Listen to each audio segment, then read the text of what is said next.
Merci à toute l'Assemblée. Je commence aussi par présenter mon équipe. Je me suis fait accompagner par mon adjoint, un de mes adjoints, le secrétaire général adjoint Théo Bizibou, le secrétaire du groupe. Comme le frère l'a dit aussi, la même situation, nous les vivons aussi au sein de notre parti. Les ressortissants du site Kivu, chez lui aussi, l'AFC M23 continue à faire tout ce qu'il fait sur leur passage. Mais il est ressortissant du site Kivu. Il y a aussi mon assistant Kamale Prince, lui est ressortissant du Nord Kivu. Bon, je pense que la même situation que vous déplorez, même moi je la déplore aussi. Oui, ce sont mes collaborateurs. Je ne peux pas être en paix quand ils traversent aussi des situations difficiles. Pour revenir à l'essentiel de notre rencontre, d'abord, notre pays, la République démocratique du Congo, est un pays laïque. J'aimerais aussi, au cours de notre entretien, avoir des contacts de la personne que nous pouvons contacter à chaque moment quand nous avons aussi des activités pour venir vers vous, solliciter aussi l'accompagnement du Seigneur, puisque nous ne pouvons pas être toujours attachés à une seule église, puisque même à votre niveau vous allez dire, mais l'IDP chaque fois quand ils ont des manifestations, ils se dirigent vers une seule église. Je ne vais pas citer les noms. J'ai besoin d'avoir vos coordonnées après cette rencontre. Merci beaucoup. Et je suis très content, comme les hommes de Dieu, quand nous lisons dans les Saintes Écritures, Romains 13, 1, qui nous parle que toute autorité vient de Dieu. Et la position de l'Église doit être comme, sans faire la tautologie, l'Église au milieu du village, ce qui est très important pour nous. À ce qui concerne la Constitution, le vrai problème, c'est le manque de sincérité.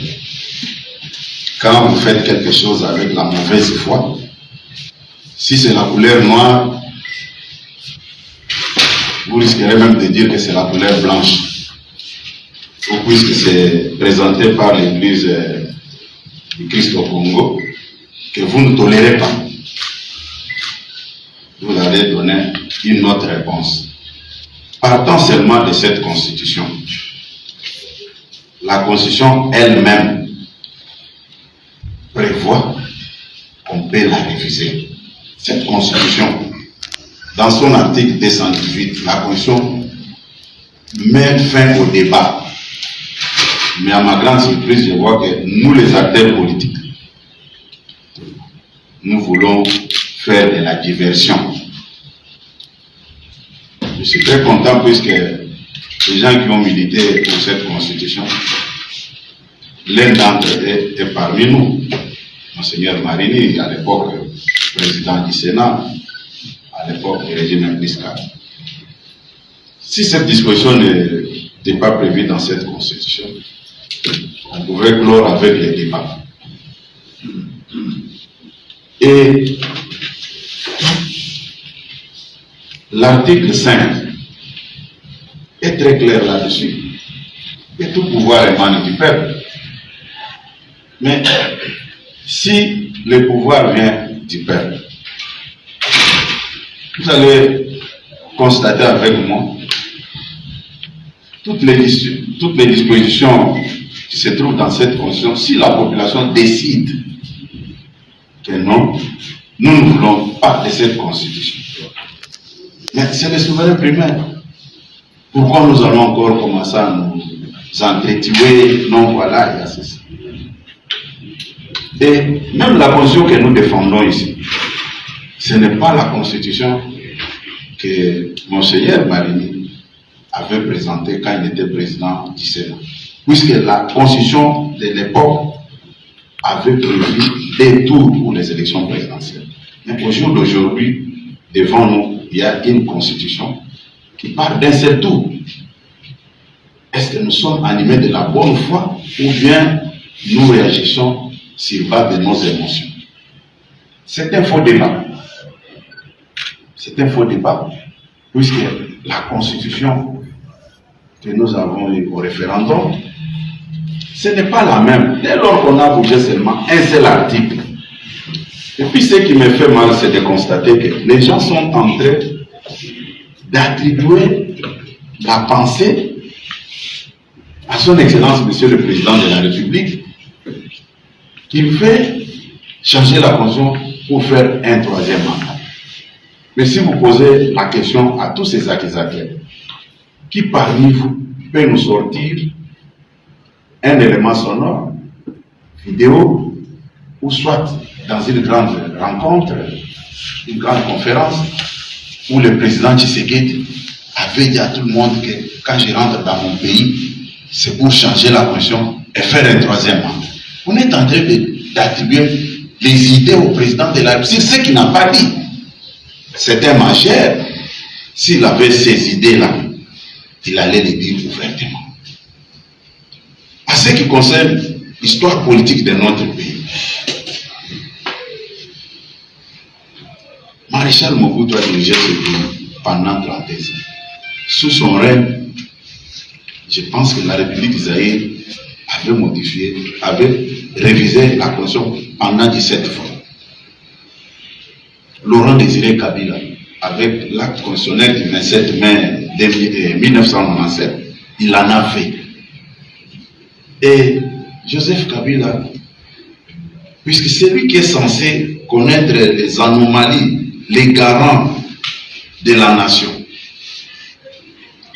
même l'initiative de la révision de la Constitution, quand vous lisez ici, vous allez trouver que les présidents de la République hésitaient, les gouvernements hésitaient, même l'initiative d'une pétition, tout est dedans. Mais pourquoi nous fermons les yeux? Vous savez, les gens qui nous regardent, à un moment donné, ne nous respectent pas parce qu'ils trouvent que les Congolais ne sont pas sérieux, les Congolais n'arrivent pas à respecter ce qu'ils ont eux-mêmes écrit. Puisque nous, en tant que parti politique, le 10 octobre 2024, puisque après ma désignation comme informateur, après les élections de 2023, au mois de février, le 7 février 2024, j'ai été désigné par son Excellence, Monsieur le Président de la République, conformément à l'article 78 de cette Constitution, comme informateur. Mais après avoir travaillé, j'avais rencontré beaucoup de difficultés pour faire le travail. Vous allez comprendre avec moi. Je sais que certains vont avancer des arguments, ce qui est tout à fait normal, mais moi j'ai expérimenté ça comme informateur. Le mandat du président de la République. Oui, la Constitution parle de 5 ans. Mais dans les 5 ans, le président partage son pouvoir avec des gens qui n'avaient même pas obtenu le pouvoir auprès des souverains primaires. Un informateur consomme 2 mois dans le mandat du président de la République. 2 mois. Pour identifier la majorité avant la formation du gouvernement. Et vous allez remarquer que, avec cette constitution, la République peut perdre toute une année pour l'installation des institutions. La République peut perdre toute une année, il y a trop de scénarios. Vous maîtrisez bien cette constitution qui est compliquée. Et une fois élu au suffrage universel direct, le président de la République, avant d'entrer en fonction, il y a des scénarios, il faut laisser le temps à tous ces challengers d'introduire des recours à la Cour constitutionnelle, ce qui est normal, mais il faut regarder tout le temps consommé. Une année à 12 mois, fois 5, ça nous donne 60. Déjà l'informateur qui consomme les 2 mois, l'informateur n'avait pas reçu le mandat auprès de la population. L'informateur, son pouvoir vient du président qui le désigne. Déjà, 60 mois moins 2, c'est 58. Il faut regarder aussi les élections au niveau des assemblées. Les députés provinciaux vont recourir niveau des cours d'appel. Il y a trop de scénarios. Que ce soit l'installation du Sénat, que ce soit l'élection du gouverneur, que ce soit même avant de prendre des décisions importantes. Vous allez trouver le président de la République avec les deux mains liées. Non, il a besoin d'avoir l'autorisation du Sénat et de l'Assemblée nationale. Il y a trop de réalités. Je ne peux pas vous prendre beaucoup de temps. Je peux vous dire ici que la Constitution elle-même dit que je mérite d'être touché. L'article 218. Et la Constitution même, il y a des gens qui s'approchent à l'article 220.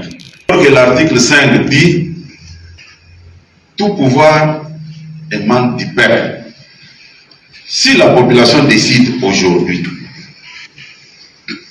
conformément aux dispositions prévues dans cette Constitution, que nous ne voulons pas de cette Constitution, nous allons lier la population à l'article 220. La réponse est non. Puisque la souveraineté nationale, tout, on reconnaît ça à la population. En dehors de ma casquette comme secrétaire général et président par intérim du parti présidentiel, je suis élu. Je suis député national. J'ai été élu 2 fois. Député national et sénateur, mais j'avais jugé moi de renoncer à mon mandat de sénateur pour rester à l'Assemblée nationale. Je pense que, chers frères membres de l'ECC, avec toute objectivité, je ne vois pas les péchés. Quand nous, à l'IDPS, nous disons qu'il faut changer cette constitution. Il y a beaucoup de choses, mais je ne peux pas vous prendre beaucoup de temps. Notre position reste la même.